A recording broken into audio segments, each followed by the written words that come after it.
kung sakali po ba, Attorney Joel, na hindi po mapagbigyan ng Korte Suprema, ito pong inyong hiling, ano pong next legal step po ng inyong grupo?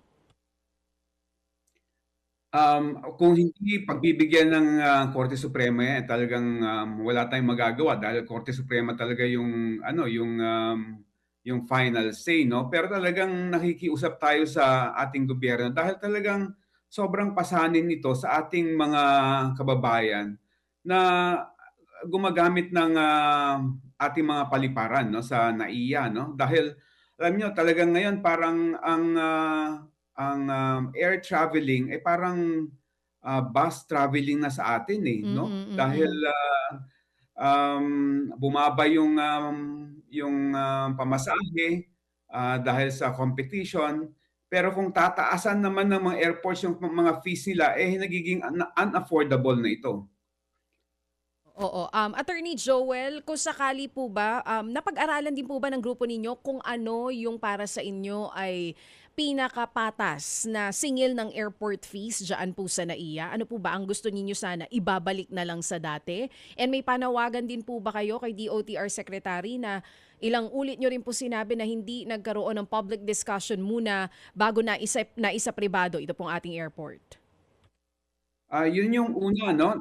Dapat ibalik doon sa may previous rates ng fees and charges dahil kung sinasabi nilang mababa, alam mo, sa dami ng mga pasahero, ang laki ng kanilang nakukolekta every day and every month, no? Saka wala naman silang ginastos sa pagpapatayo. They just took over government buildings and government land, no? Almost 500 hectares yung lupa na kanilang sinakop. Pati yung mga hangars diyan, sila na yung kumukolekta, no? So dapat talaga ibalik muna dun sa may dating rates and charges Chacha. Oo, baka meron po kayong panawagan kay DOTR Secretary Giovanni Lopez, sir. Panawagan natin kay Secretary Lopez, Secretary, kung tama po na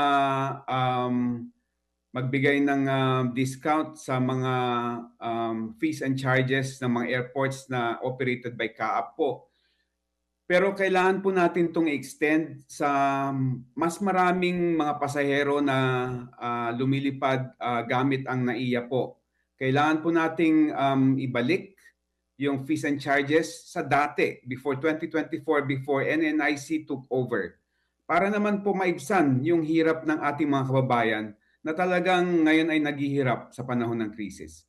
Attorney, sorry magde-devil's advocate lang ako. Si Maricel po ito. Paano kung sabihin nila, yung mga gumagamit naman ng airport, karamihan naman dyan, mga middle class at saka yung may mga kaya. So kumbaga, ang makikinabang kapag kinontrol natin yung mga terminal fee, baka hindi rin naman talaga yung mga nasa laylayan ng lipunan.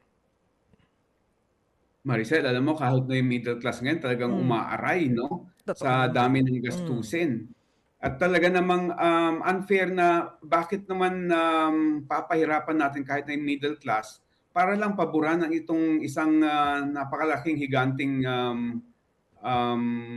pribadong korporasyon na talagang gumagamit lang ng public buildings and public land, no, para kumolekta ng bilyon-bilyon. Mga kapatid, para sa iba pang mga balita at impormasyon, sundan niyo po kami sa X, Instagram, Facebook at syempre sa TikTok, True Network PH. Mag-subscribe din po kayo sa aming YouTube channel, True Network. May website din po tayo, truenetwork.ph. At pwede nyo rin po kaming mapanood sa Channel 19 ng aming True FM TV. Lagi pa rin makinig sa radyo dito po sa 105.9 True FM dahil dito, laging true sa'yo, kapatid. Dito tayo sa totoo, tunay at tapat.